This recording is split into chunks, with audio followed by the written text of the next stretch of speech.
Hello everyone and welcome back to TowerGate. It is day 342 of TowerGate, Wednesday, February the 14th, 2018. Wednesday. That's trash day. Every Wednesday I take out the trash and I eat chicken. Every Wednesday I take out the trash and I eat chicken. Thank you so much for tuning in. Uh-oh. The DNC servers now finally are coming into question. BuzzFeed's attorneys are now suing the DNC to get documents, digital remnants, and a full version of the report filed by Crowdstrike that prove who hacked the DNC servers. BuzzFeed has been asking for this info from the DNC, but the DNC has refused, saying it would expose the DNC's internal operations, donor information, and voter data. No, it would prove that it was not a hack, but rather a leak by Seth Rich. And we know where that leads. This is a big story. For those of you who've been watching my videos for a very long time, you know that I've been talking for a very long time about the fact that the key to this entire deep state coup, going all the way back to the very beginning, everything originated with the leaking of the DNC emails from their servers to WikiLeaks. That's what started everything. And of course, when Mueller first started his investigation, I said, if this is a real investigation, the very first thing he must do is verify what this whole thing is about, if it's an investigation into Russia-Trump collusion. He must first verify that it was in fact Russians who hacked the DNC, leaked it to WikiLeaks, and that WikiLeaks released it all in the cooperation with Trump and his team. That was the investigation. So if you're going to have the investigation, do you not first have to prove the underlying facts and the basis for the investigation? So I knew on day one, when we learned that Mueller had no interest in looking at the DNC servers, that this was going to be a sham, and I was proven correct. And we've been watching it play out ever since then. Now, for those of you who are new to my TowerGate videos and are not quite sure what I'm talking about, let me give you a brief primer on what I'm talking about. BuzzFeed is being sued by 7 different people. One of them, in the very first lawsuit, was from Mr. Gubarev, Alexander Gubarev. Who is he? Mr. Gubarev owns the web hosting company Webzilla.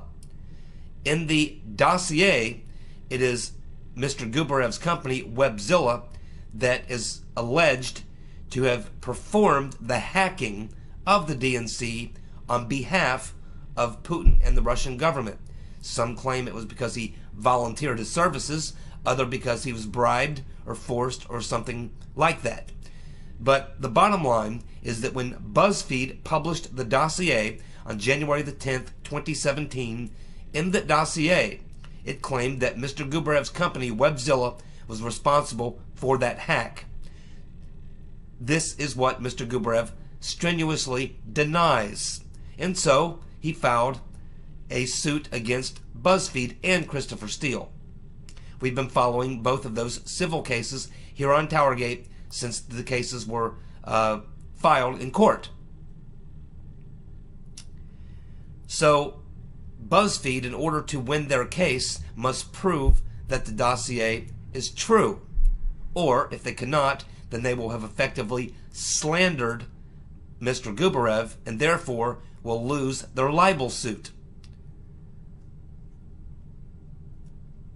So, really, what they need to prove their case, that the dossier is true, they need Christopher Steele to sit down in court and testify under oath, as well as give depositions, giving the names of his sources so that they too can be deposed and questioned to get the truth. That's one way that BuzzFeed could get off the hook and win the lawsuit. But Christopher Steele and his attorneys are doing everything they can to avoid the deposition and testifying in open hearings. As we know, Christopher Steele was supposed to testify in the be deposed in the BuzzFeed suit just this past Friday, and he was a no-show. And he cannot prove the allegations, and we know that. So BuzzFeed's attorneys have been trying everything they can. One of the things that they have been trying to try to prove their case is that they have been trying to get the DNC, the Democratic National Committee, to turn over the servers for to be inspected. Of course, the DNC fought that, and eventually, I believe, either the attorneys for Mr. Gubarev walked away from that, or the judge ruled in BuzzFeed's favor on that.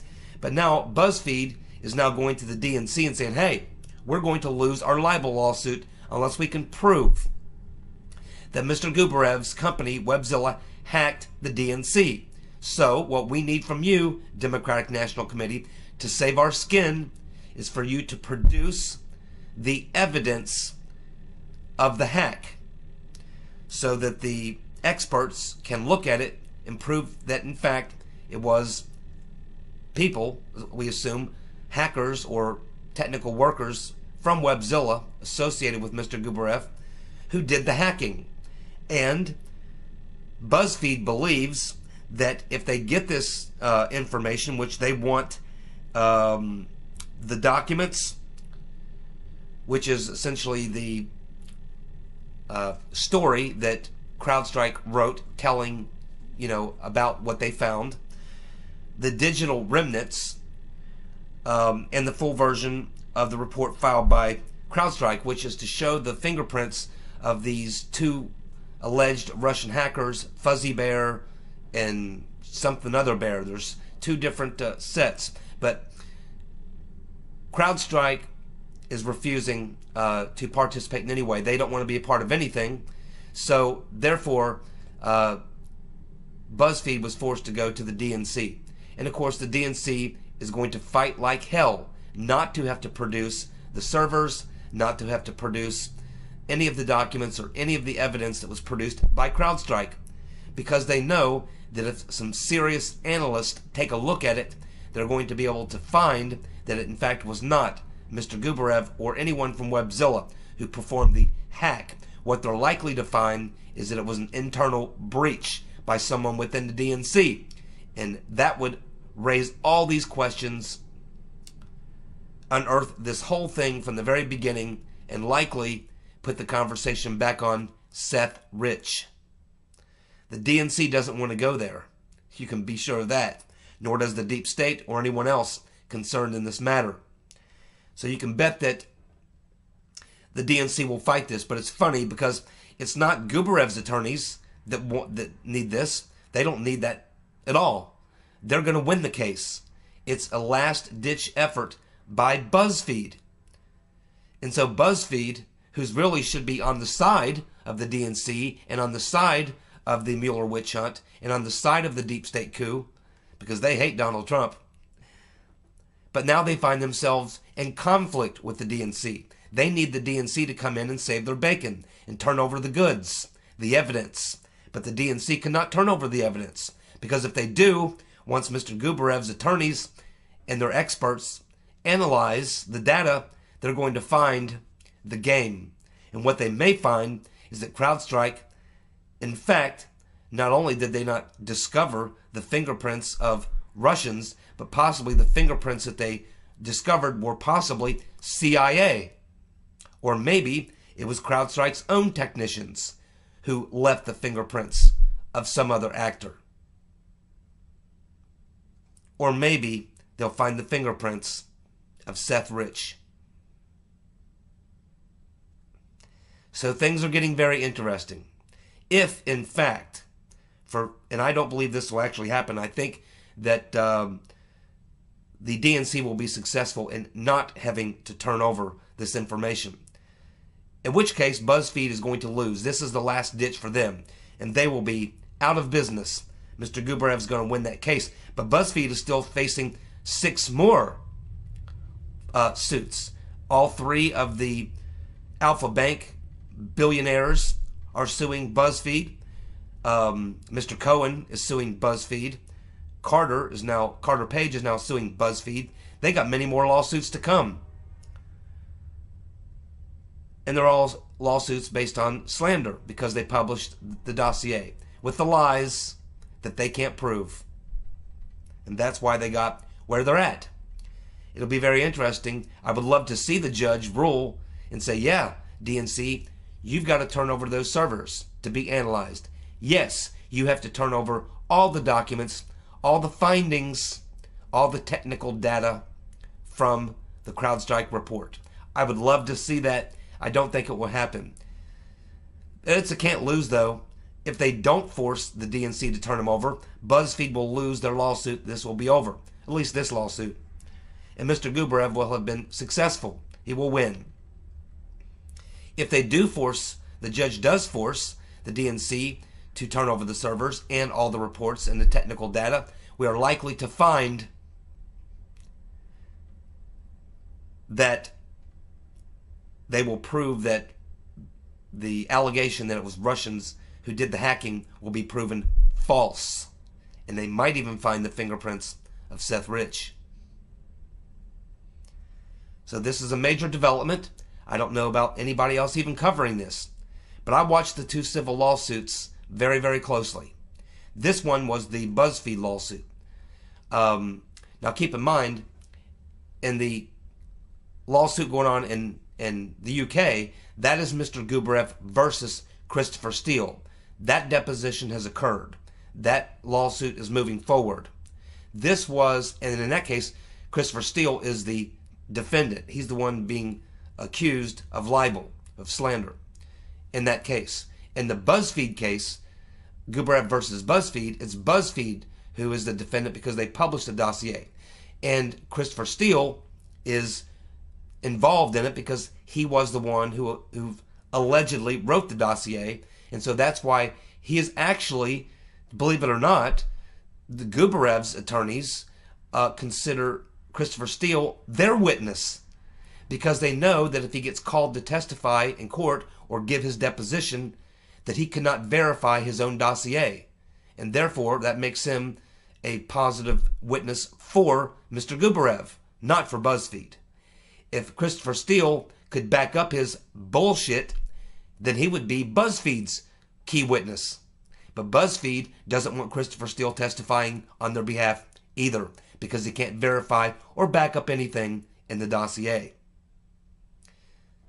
So that is the story. So hopefully those of you who have not been with us for a long time now understand the backstory going on here and why it's so important that the DNC servers be analyzed. We've been calling for that for a very, very long time. We know from the Guccifer 2.0 hacks that there's no way that the hack could have occurred outside the United States by any foreign actor or even outside the building. The download speeds were far too fast. Can't happen. Cannot happen. There's a lot of problems with the official findings. The fact of the matter is, the DNC was not hacked. It was a leak. And it was a leak from the inside. Now, whether or not the Russians, of course, the Russians meddle in our elections. They meddle in lots of people's elections. We meddle in their elections. And lots of people's elections. It's part of spy versus spy. It's part of the espionage world. All governments do it. That's not even in question. I'm not questioning that. What we're questioning specifically is who leaked the emails to WikiLeaks, which started the entire thing. If you go back to the very beginning of all this, it was the disclosure of the emails that started everything. So that's why it's so important, and that's why I follow it so closely. But that is the latest update. BuzzFeed is suing the DNC for everything they've got on their servers and everything that Crowdstrike came up with that would prove a Russian hack, which they can't. Even Crowdstrike has backed away from it. Crowdstrike has basically refused to testify. They've basically stated they don't want any part of any of this. And keep in mind, who was it that brought in Crowdstrike? Mark Elias, the attorney for the Rotten Reverend Clinton and the DNC, and also John Podesta's personal lawyer, from Perkins and Coy, the same people who hired Confusion GPS. You see, it's one big circle jerk.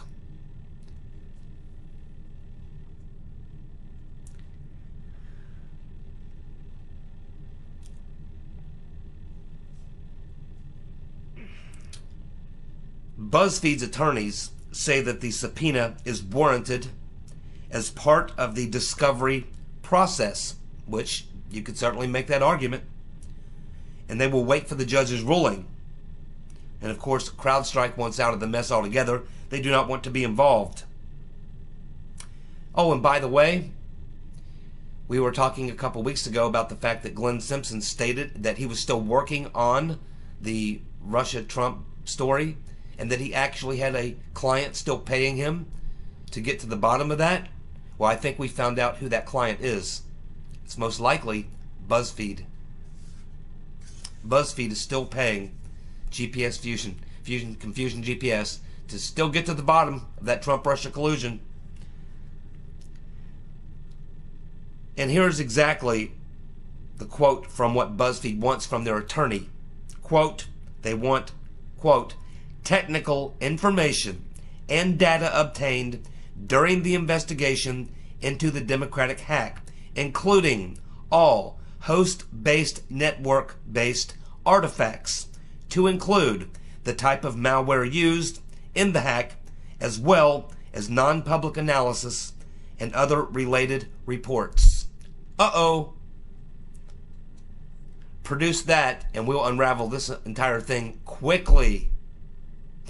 You want to put it into the Trump Russia collusion story and the Russian hacking story and the whole damn thing in one failed swoop. Get to the bottom of that server and it all comes crashing down. Godspeed, BuzzFeed. Good luck. We wish you well. Actor, comedian, and scratch golfer Bill Murray recently appeared on Squawk Box on CNBC, and he praised Trump's tax cuts and attacked Democrats for divisive identity politics. Wow. Bill Murray. I'm going to go watch me a Bill Murray comedy this weekend. How about you?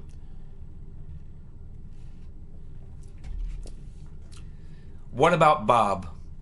One of my favorite all-time comedies with Richard Dreyfuss and Bill Murray.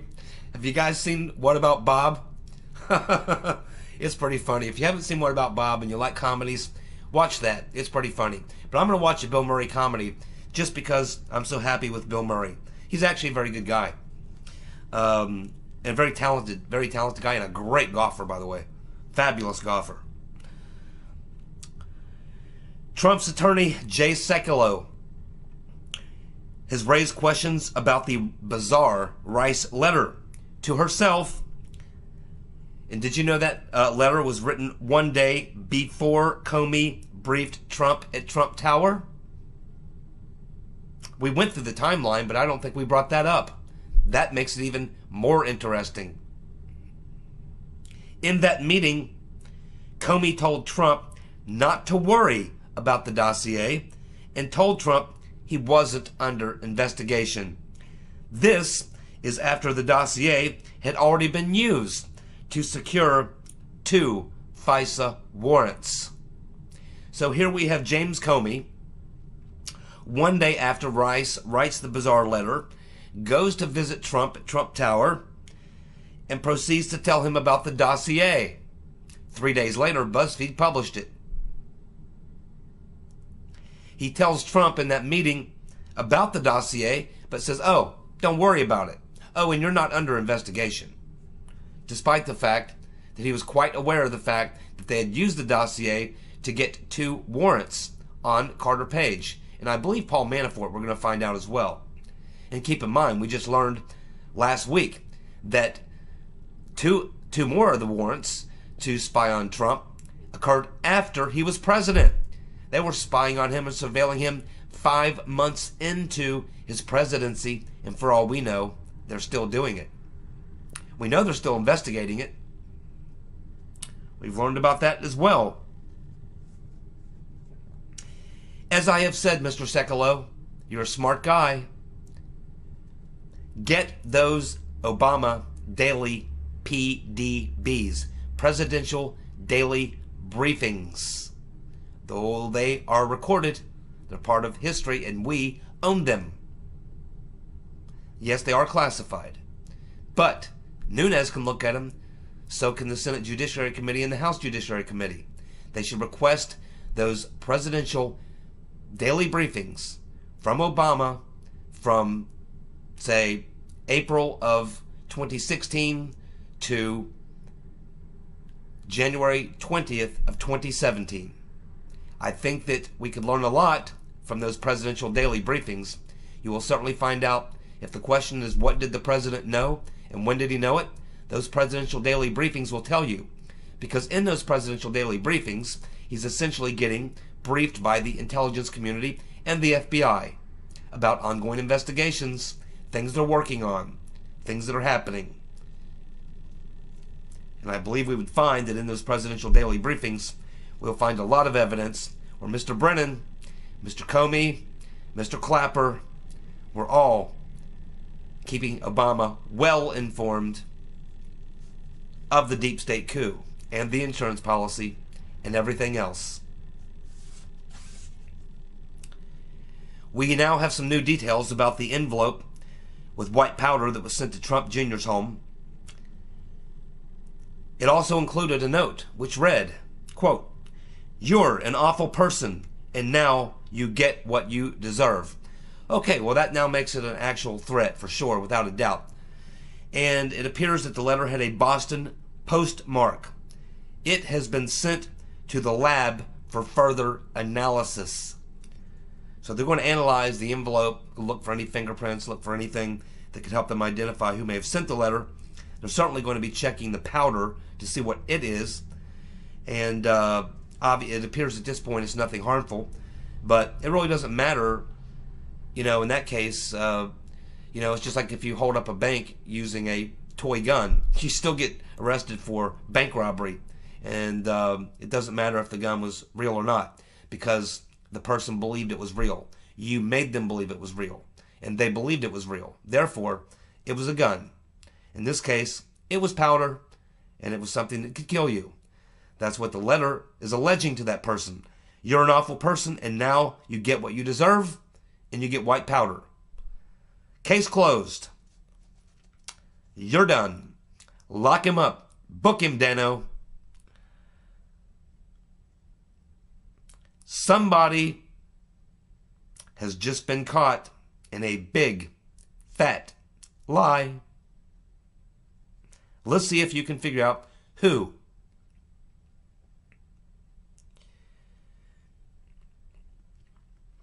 Regarding the Rice letter to herself and the testimony that Comey gave under oath to the Senate Intelligence Committee.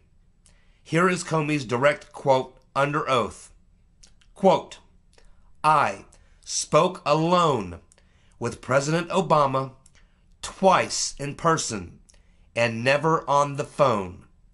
Once in 2015 to discuss law enforcement policy issues, and a second time briefly for him to say goodbye in late 2016.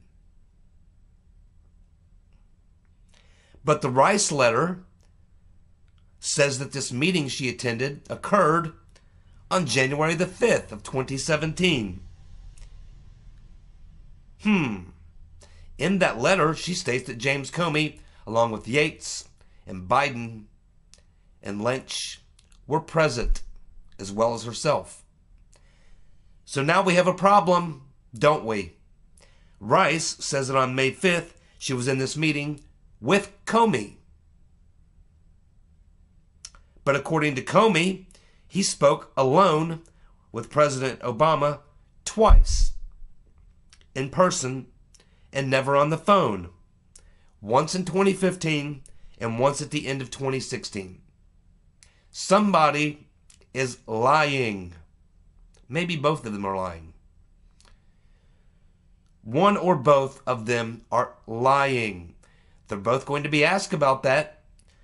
You can bet that they're going to get Susan Rice and say, well, Dr. Rice, in your letter to yourself, you said you were in a meeting with Comey on January the 5th in the Oval Office with the President and Yates and your friends. But according to Comey's testimony under oath to the Senate Intelligence Committee, he said he only spoke with the President twice in person, once in 2015 and once in 2016.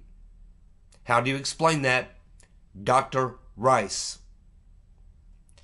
Then they're going to get Comey back for a little conversation. Chew the fat. And they're going to say, well, Director Comey,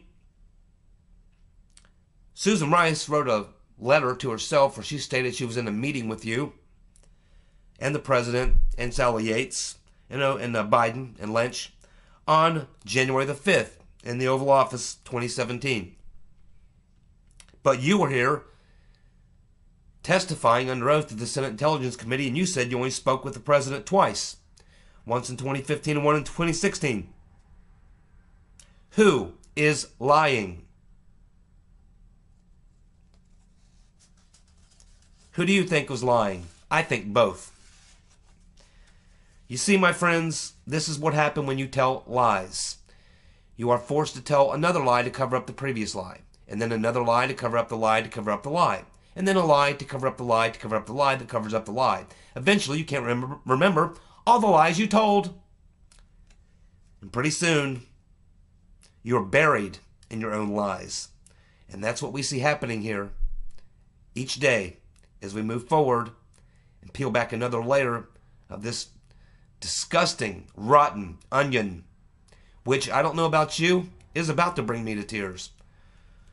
I don't know if it's tears of joy or anger, but it's about to bring me to tears. It's absolutely unbelievable.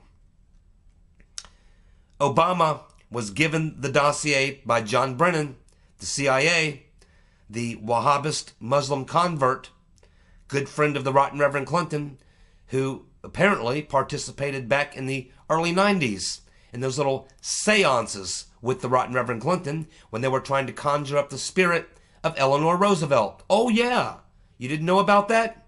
With the Tomlinsons? Do a little research, my friends. I think you'll find very interesting.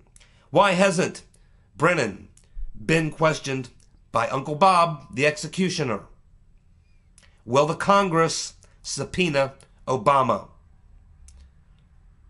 Well, let me tell you what. Yes, they will. They will be the last two. The rotten Reverend Clinton, crooked Hillary, and Mr. Brennan, or Obama, will be the last two people to get questioned, because they want to get everyone else on record, because they're the targets. They're the top of the heap, if you will. The two biggest fish in the pond. You always get them last. You get everyone else on record first. Then you get to them. Brennan has got a lot of explaining to do. Has anyone seen Pocahontas? Anyone? Have you seen Pocahontas? Referring to Elizabeth Warren. We're all looking for her, because it appears that she was missing at the Indian Tribal Policies Summit, the single most important event that they have every year. All the big engines are there, smoking the peace pipe, polishing the beads, tending to the teepees, drinking that government-paid-for corn whiskey, smoking Lucky Strikes, and God knows what else. Playing a little cards, I imagine. One card stud, I understand, from my friend from Arizona. Foley. Private Foley. Hey, remember me, dude? Are you watching? Sorry I tied your shoestrings to the bed and made you late for formation. It was pretty funny though, right? Okay, let's see. If you have seen Pocahontas, please notify someone, let them know, because she missed the summit, the Indian Tribal Policy Summit. Very disappointing. Very disappointing.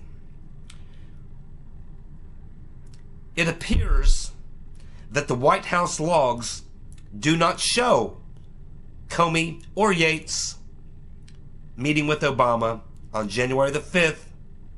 Uh-oh.